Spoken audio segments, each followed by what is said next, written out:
नमस्कार, मी सहयोगिता आणि आपण पाहत आहात विदर्भ सत्यजित लाईव्ह न्यूज। पाहूया आजची विशेष बातमी।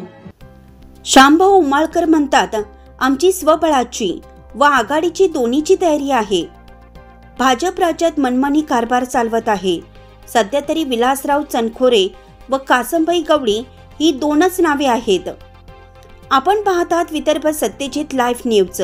आमचे मुख्य संपादक उद्धव फंगाळ यांनी दिलेल्या माहितीनुसार काँग्रेसचे महाराष्ट्र राज्य प्रदेश सरचिटणीस शामभाऊ उमाळकर यांची विदर्भ सत्यजित लाईव्ह न्यूजचे मुख्य संपादक उद्धव फंगाळ यांनी खास मुलाखत घेतली।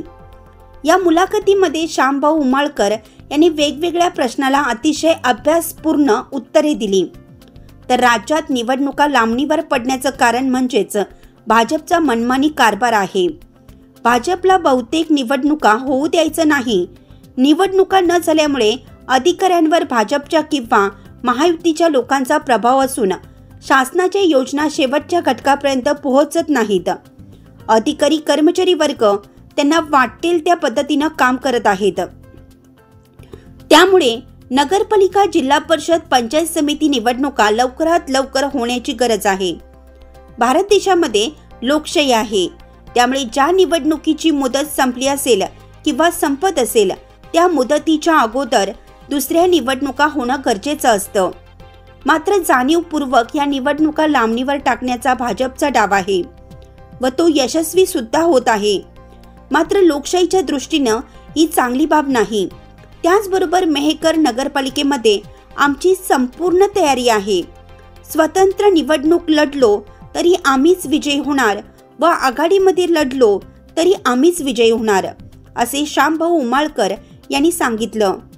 मेहकर नगराध्यक्ष पदाकरिता सध्या तरी विलासराव चनखोरे व कासमभाई गवळी ही दोन नावे आमच्याकडे असून वेळेवर आरक्षण कोणत्या पद्धतीचं पडतं किंवा वेळेवर राजकीय घडामोडी काय होतात यावर पुढील चित्र अवलंबून राहील, असंही उमाळकर यांनी सांगितलं। नमस्कार, आपण पाहत आहात विदर्भ सत्यजित लाईव्ह न्यूज। मी उद्धव फंगाळ।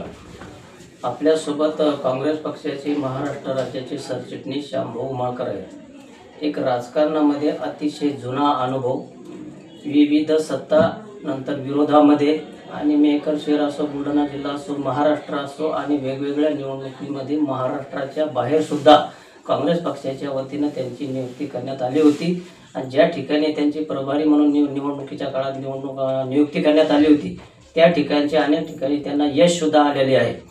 महाराष्ट्रामध्ये नगरपालिका, पंचायत समिती, जिल्हा परिषदेच्या निवडणुका अवघ्या काही महिन्यावर होणार आहेत अशी फक्त चर्चा आहे, अधिकृत अजून काही नाही।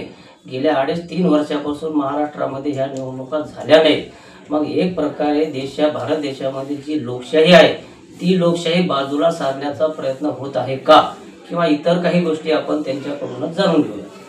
भाऊ नमस्कार। नमस्कार। आपला भारत देश हा लोकशाही देश आहे, लोकशाही आहे भारतामध्ये। अलीकडच्या काळामध्ये नगरपालिका असो, पंचायत समिती, जिल्हा परिषद ह्या निवडणुकीला अतिशय अंतर म्हणजे 2-2.5-3 वर्ष होत आहे जवळपास। असं का होत आहे, नेमकं काय ते प्रकार असं आहे की लोकशाही संविधानाच्या माध्यमातून चालते। काँग्रेस पक्षाचा त्याच्यावर पूर्णपणे विश्वास आहे। स्वर्गीय राजीव गांधी जेव्हा पंतप्रधान होते तेव्हा त्यांनी पंचायत राजची स्थापना केली आणि पंचायत राजच्या माध्यमातून मागासवर्गीयांना आरक्षण, महिलांना आरक्षण हे 2 फार मोठे निर्णय त्यांनी घेतले आणि पंचायत राज संपूर्ण भारत देशात लागू झाला। तर त्या कायद्यामध्ये आणि पक्षांतर विरोधी कायद्यामध्ये त्यांनी एक असं करून ठेवलं होतं की 5 वर्ष संपल्यानंतरच्या आधी निवडणुकीचा प्रोग्राम लागलाच पाहिजे आणि हे सातत्यानं राजीव गांधी जेव्हा त्यांनी निर्माण केलं तेव्हापासून ते चालू आहे। तर ते बरोबर या 2021 पर्यंत ते कायम होतं, त्यामध्ये कधीही बदल झाला नाही। परंतु BJP आणि कोलॅबोरेशनचं सरकार आलं आणि यांनी त्या सरकारने हा निर्णय कोर्टात गेला किंवा OBCला आरक्षण द्यायचं नाही द्यायचं 92 नगरपालिकेचा प्रश्न गेला आणि मग सोयीप्रमाणे काम ते करत गेले आणि त्यांनी या निवडणुका लांबवल्या. 3 वर्ष झाले आज जिल्हा परिषदा नाहीत, नगर परिषदा अस्तित्वात नाही, पंचायत राज अस्तित्वात नाही, ओबीसीच्या आरक्षणाचं अजून क्लिअरिफिकेशन नाही. त्याच्यामुळे खालचं प्रशासन सगळं अस्ताव्यस्त झालेलं आहे. अधिकाऱ्यांची मनमानी त्याच्यामध्ये चालत आहे आणि या सरकारचं धोरण जे दिसते ते असं आहे की गेल्या 10 वर्षापासून साधारणतः मधले 2 वर्ष जर सोडले तर 2 वर्षानंतर 2 वर्षापर्यंत तर तेव्हा नगरपालिका अस्तित्वात होती आमचं सरकार असताना. परंतु 21 पासून जे सरकार गेलं तर 21 ते 22, 23, 24 आणि 24-25 हे 3 वर्ष झाले नगरपालिका डिझॉल्व आहेत, जिल्हा परिषद डिझॉल्व आहेत आणि या डिझॉल्व झालेल्या ठिकाणी संस्थेच्या निवडणुका नाहीत. आपल्या जिल्ह्यातील शेवटची निवडणूक ही मोताळ्याची झाली होती, मोताळा आणि संग्रामपूर. त्याच्यानंतर कोणत्याच निवडणुका झाल्या नाहीत. यांचं धोरण असं आहे की प्रशासन यांचं असल्यामुळे जे अधिकारी त्याच्यावर राहतात त्याच्यावर करेक्ट डायरेक्ट मंत्री, पालकमंत्री किंवा मुख्यमंत्री किंवा मंत्रिमंडळातले सहकारी आणि त्यांच्या पक्षाचे स्थानिक आमदार यांचा प्रभाव असतो आणि मग त्यांचं एकाच माणसाच्या हाताने त्यांचा कारभार त्यांना पाहिजे तसा ते करतात. मग ते मग आरक्षण हटवणं असो, नवीन योजना आणणं असो, निधी कुठे द्यायचा, काय द्यायचा, लोकांना लोकशाहीमध्ये सांभाळावं लागते, त्यांना कायद्यानं अधिकार द्यावा लागतो, त्यांना निधी उपलब्ध करून द्यावं लागते आणि कित्येक नगरपालिका, कित्येक जिल्हा परिषदा ह्या स्थानिक प्रशासन जे असते म्हणजे महाराष्ट्र शासन ज्यांचं असते त्यांचे उर्ध्वचे असतात. तर त्यांना हे काहीच करायचं काम नाही, कारण तिथे प्रत्येक ठिकाणी त्यांचं चालते. म्हणून ते जितक्या लांबवता येतील तेवढा त्यांचा प्रयत्न आहे. आणि मध्यंतरी एक चर्चा अशी ऐकतो आम्ही की जिल्हा परिषद त्यांना डिझॉल्वच करायचे आहे, म्हणजे जिल्हा परिषदचं अस्तित्वच ठेवायचं नाही, डायरेक्ट ग्रामपंचायती आणि ग्रामपंचायतीनंतर डायरेक्ट त्यांना मंत्रालय, म्हणजे असाच प्रकारचा प्रवास त्यांना ठेवायचा आहे. आता ते किती यशस्वी होईल नाही होईल, त्याला विरोध किती होईल, कोर्ट त्याच्यावर काय निर्णय देईल, ह्या गोष्टी सगळ्या नंतरच्या आहेत. परंतु त्यांचा प्रयत्न तसा आहे. नगरपालिकासुद्धा त्यांनी डायरेक्ट करून टाकली पण अध्यक्षाचं आरक्षण काढलं नाही. त्यामुळे कोणत्या गावात कोणाला उभं राहायचं, कोणाला तयारी करायची, कोणाला काही समजायचाच मार्ग नाही. कारण जर तुम्ही आरक्षण काढून नाही ठेवलं तर समजेल कसं. आणि कोर्टाने निर्णय, आता ही तारीख कालची होती, आता पुन्हा 25 फेब्रुवारी दिली. 25 फेब्रुवारीला पुन्हा काय होते आणि त्याच्यानंतर मग पुन्हा परीक्षा येतात, परीक्षेचा टाईम, मग उन्हाळा येतो, मग पिण्याच्या पाण्याची टंचाई, म्हणजे कसंही करून त्या दिवाळीपर्यंत पुढे न्यायच्या का असं त्यांच्या मनात आहे असं वाटते. आणि देवेंद्रजीच्या मनात काय आहे, मुख्यमंत्र्यांच्या मनात काय आहे हे काही कोणाला समजायला मार्ग नाही. त्यामुळे त्यांच्याच पक्षाचे लोक जर हे सांगू शकत नाही त्याच्यामुळे आम्ही पण त्याच्याबद्दल काही सांगू शकणार नाही. परंतु जे चित्र आहे ते विचित्र आहे एवढं मात्र मी निश्चित सांगतो. हा झाला निवडणुकीचा विषय, होतील नाही होतील, न्यायालय ओबीसी वगैरे हा नंतरचा विषय. जर समजा निवडणुका झाल्या होणारच आहेत, 2 महिन्यानं, 6 महिन्यानं, 1 वर्षानं निवडणुका घेणारच आहे. महाराष्ट्रामध्ये उद्धव बाळासाहेब ठाकरे पक्षाकडून वेगळं स्वतंत्र लढण्याची तयारी आहे. आणि बुलढाणा जिल्ह्यामध्ये एक 8-10 दिवसापूर्वी तुम्ही महाविकास आघाडीची बैठक घेतली की आम्ही सर्व एकत्रित निवडणुका लढण्याची तयारी करत आहे. म्हणजे हा काय प्रकार आहे नेमका, काय समजून नाही राहिला जिल्ह्याला. नाही, काय आहे की उद्धव बाळासाहेब ठाकरे यांनी मधल्या काळामध्ये एकला चळवळीची घोषणा दिली. ते नेतृत्व द्विधा मनस्थितीत आहे की आघाडीबरोबर काम करायचं का आघाडीबरोबर काम करायचं नाही. त्याचे फायदे तोटेचा त्यांचा प्लस मायनसचा ते विचार करतात. परंतु काल लेटेस्टमध्ये राऊत त्यांचे जे प्रवक्ते आहेत त्यांनी सांगितलं की मुंबई महानगरपालिकेपुरताच हा निर्णय आमचा आहे, बाकीच्या सगळ्या ज्या निवडणुका आहेत त्या आमच्या आघाडीत लढणार असं ते बोलले. आता आमच्याही पक्षाचे लोक आहेत किंवा आम्ही पण बुलढाण्याची जी मिटिंग घेतली त्यामध्ये सर्वच लोक होते आघाडीचे. सगळ्यांचा सूर होता की आपण आघाडी म्हणून लढलं पाहिजे. कारण काय, आघाडी म्हणून विधानसभा लढलो, आघाडी म्हणून लोकसभा लढलो, मग नगर परिषद, जिल्हा परिषदला त्रास होणार, कार्यकर्त्यावर अन्याय होणार, निकाल मनासारखे लागत नाहीत, कारणांची एक जागा 3 पक्ष मागतील, ताकदवार कोण, प्रयत्न करू. आमचा प्रयत्न राहील की आघाडीतच लढलो पाहिजे. आता शेवटी नाहीच जमलं तर मग शेवटी स्वबळावर लढण्याचा नारा सगळेच पक्ष देतात, मग तो आम्हाला प्रयत्न करू. आमचा प्रयत्न राहील की आघाडीतच लढलो पाहिजे. आता शेवटी नाहीच जमलं तर मग शेवटी स्वबळावर लढण्याचा नारा सगळेच पक्ष देतात, मग तो आम्हालाही द्यावा लागेल. पण पहिला प्रयत्न तर हा राहील, त्याच्या चर्चा होतील, त्याच्या बैठका होतील, त्याच्यामध्ये समिती नेमल्या जाईल, त्याचं वाटप होईल. वाटपामध्ये मग जर काही जर थोडाफार काही अडचण आली तर ती दुरुस्त करता येईल. फार मोठ्या अडचणी जर आल्या आणि शेवटी काय पक्षश्रेष्ठीचे तिथे बसून निर्णय घेतील, कारण ऑल इंडिया काँग्रेस कमिटी जे निर्णय घेतील ते प्रदेशवाले मानतात आणि प्रदेश काँग्रेस जे निर्णय घेतील ते जिल्ह्यावाल्याला मानावं लागतात आणि जिल्ह्यावाल्याचा निर्णय जो असतो तो आम्हाला बंधनकारक आहे. त्यामुळे आमची स्वबळाची पण तयारी आहे आणि आघाडीची पण तयारी आहे. जसा प्रसंग येईल त्याप्रमाणे आम्ही करू. माझे प्रश्न दोन येतात. आघाडी जर झाली समजा तर मेहकरची जागा काँग्रेसकडे सोडण्यात येईल, तुम्ही सोडून घेसाल किंवा काँग्रेसला मिळायलाच पाहिजेत, कारण महाविकास आघाडीमध्ये विधानसभा त्यांच्याकडे गेली. तसा प्रश्न जर केला तर काँग्रेसचा मतदार वर्ग मेहकर मतदारसंघात म्हणा किंवा मेहकर शहरात म्हणा मोठ्या प्रमाणात आहे. एवढं असूनही विधानसभेची जागा त्यांच्याकडे गेली. मग आता नगरपालिकेची जागा काँग्रेसला मिळेल का किंवा त्यासाठी तुम्ही सगळे मिळून एक संघ प्रयत्न करणार का? हा झाला तुझा पक्षाचा विषय. जर काँग्रेसला जागा सुटली तर तुझा काँग्रेसचा उमेदवार कोण राहील? काँग्रेसला जागा सोडायचा आमचा प्रयत्न राहीलच, कारण गेल्या 20 वर्षापासून काँग्रेसचा नगराध्यक्ष किंवा काँग्रेसची सत्ता आम्ही लोणार आणि मेहकरला आणतो. विधानसभेची जागा त्यांना जाण्याचं कारण असं होतं की उद्धव बाळासाहेब ठाकरे यांचा एकत्रित शिवसेना जेव्हा पक्ष होता तेव्हा रायमुलकर आणि संजय गायकवाड निवडून आले होते आणि म्हणून त्यांचा तो क्लेम होता की आमचा द्या. जसे प्रतापराव दादा निवडून आले होते म्हणून त्यांचा क्लेम होता, म्हणून त्यांनी नरू खेडेकरला तिकीट द्यावं. आणि पार्टीमध्ये जेव्हा एकदा एखादी गोष्ट ठरवली जाते तेव्हा ती ऐकल्या गेली पाहिजे. मग त्यांना 2 जागा दिल्यानंतर ती जागा राष्ट्रवादीची होती शिंदखेडची, त्यांना मिळाली, पण 4 जागा आम्हालाही मिळाल्या विधानसभेत. निवडून येणं नाही ना हा वेगळा विषय. तर आता मागची नगरपालिका कोणाची होती तर आमचीच होती. सेकंडवर कोण होतं तर इथे सेकंडवर गारोळे होते त्यावेळेला, कारण त्यावेळेला फर्स्टवर कासमबाई गवळी काँग्रेसकडून निवडून आले आणि त्यांच्या विरुद्ध कोण होतं गारोळे होते. म्हणजे हे दोन्ही लोक क्लेम करणार, ते म्हणतात किंवा आम्हाला द्या, आम्ही म्हणून आम्हाला द्या, हे तर निश्चित होणार आहे. परंतु आता परिस्थितीनुसार जिल्ह्याच्या नगरपालिकेचं वाटप होईल. तर जिल्ह्याच्या 9 नगरपालिका आहेत, कोणती नगरपालिका कोण घेणार, मग ती जर जुळलं तर ठीक आहे, नाही जुळलं तर आम्ही आमचं सेपरेटमध्ये करू.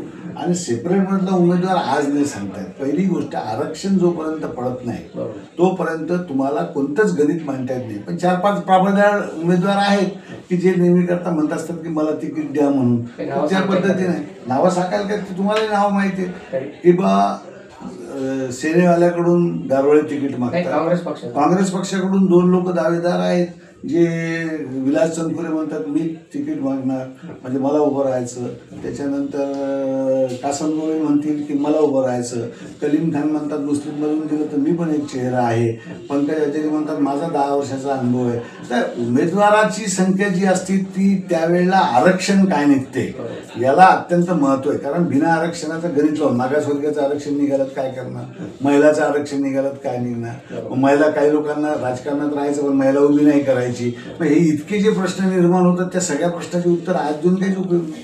ते तर परिस्थिती ज्या वेळेला आरक्षण निघल त्या दिवशी दुपारी विचारलं तर मग त्याचे दावेदार कोण हे वेगळे येतील. आजचे हे चर्चेतले दावेदार आहेत. चर्चेतले दावेदार असतात तर यांना काही लोकांना म्हणतात, लोक म्हणतात तुम्ही उभे राहा, आणि काही लोकांना म्हणतात की हा चालणार नाही. या दोन्ही प्रकारच्या प्रतिक्रिया रोज येतात. आता तुम्ही लोक 50-100 लोकांना भेटले, 50-100 लोक आपापल्या सोयीचं जे असेल ते बोलत राहतात. पण आज कोणाच्याही हातात काही नाही, काही अंदाज बांधून त्याचा उपयोग नाही. आणि त्याच्यानंतर ज्या दिवशी आरक्षण निघल नंतर पक्षाची वरची रचना पक्की होईल की आपलं स्वबळावर आहे काय युतीत आहे. युतीत जर असेल तर मग ही नगरपालिका युतीत ते सोडवून घेतात का नाही, हे एका प्रश्नावर दुसरा प्रश्न, दुसऱ्या प्रश्नावर तिसरा प्रश्न आहे. पण एक नावं जे मी सांगितले हेच 5-10 लोक असतात, कारण अध्यक्षपदाची निवडणूक 25-30 हजार मतातून लढावं लागते. त्यामुळे तो सक्षम उमेदवार पाहिजे, त्याचं काम पाहिजे, त्याची ओळख पाहिजे, त्याचं कार्य पाहिजे, तो लोकांमध्ये राहायला पाहिजे, तो लोकांच्या सुखदुःखात गेला पाहिजे, त्याच्यासाठी त्याजवळ निधी उपलब्ध पाहिजे. या सगळ्या गोष्टी तुमचं विधानसभेवर बोलू आपण. सिद्धार्थ खरासाहेब महाविकास आघाडीवर निवडून आला पण सत्ता आली नाही वरील. विरोधी पक्षाचे जे आमदार आहेत त्यांना वर्षाचा किंवा एक 5 कोटीचा निधी मिळतो असं काहीतरी आहे, म्हणजे जास्त अनुभव त्या गोष्टीचा. आणि सत्ताधारी पक्षाचं जास्त भेटत असते. आता एवढा जे समजा मेहकर लोणार तालुका मोठा आहे, आपला मेहकर तालुका मोठा आहे, नदी मोठा आहे, लोकांच्या विकासाच्या अपेक्षा वाढलेल्या आहेत. ते 5 कोटीमध्ये कसा विकास होतो? एक लक्षात ठेवा, 5 कोटी हा निधी आमदार निधीमधून आहे.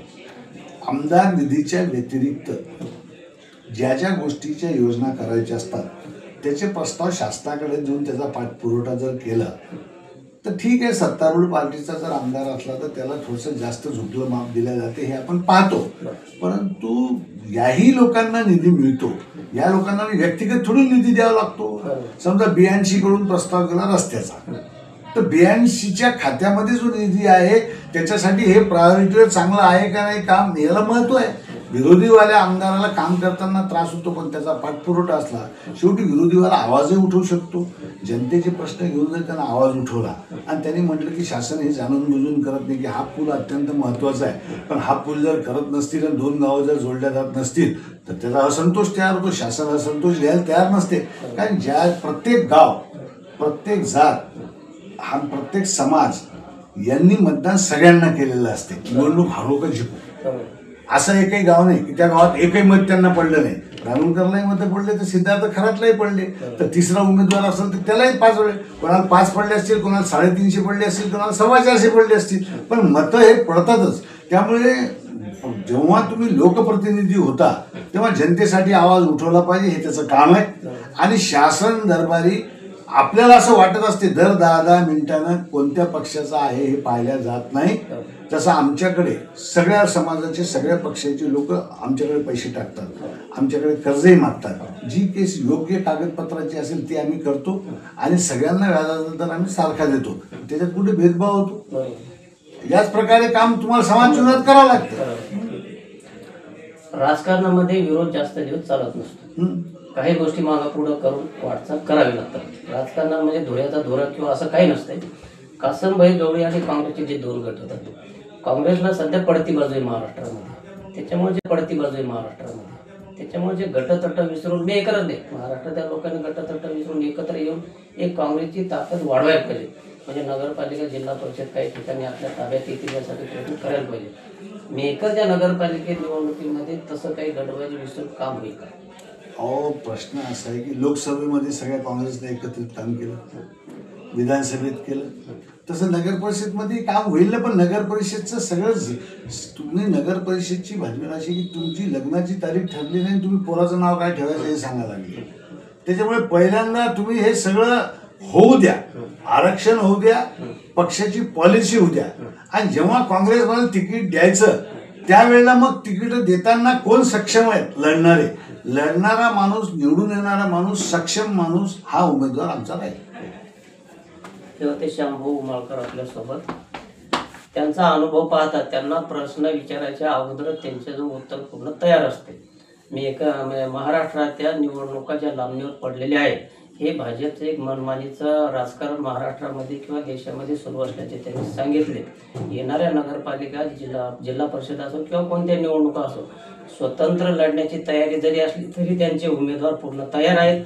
आघाडीमध्ये जरी लढण्याची तयारी असली तरी ते समझोता किंवा समन्वय, एकमेकांना विश्वासात घेऊन काम करण्यासाठी, काँग्रेसचा किंवा महाविकास आघाडीचा झेंडा हा फडकवण्यासाठी त्यांची पूर्ण तयारी असल्याचे सांगितले. मेकरच्या गटबाजीबद्दल त्यांनी आमची ही अंतर्गत आणि फक्त तात्विक वाद आहेत. जेव्हा निवडणुका येतात तेव्हा आम्ही सर्व मिळून फक्त काँग्रेस किंवा महाविकास आघाडी हा धर्म पाळण्यासाठी काम करत असतो आणि येणाऱ्या नगरपालिकेच्या निवडणुकीत काँग्रेसचा किंवा महाविकास आघाडीचा झेंडा 100% फडकेल असे त्यांनी सांगितले. भाऊ, तुम्ही आम्हाला वेळ दिला त्याबद्दल धन्यवाद. धन्यवाद.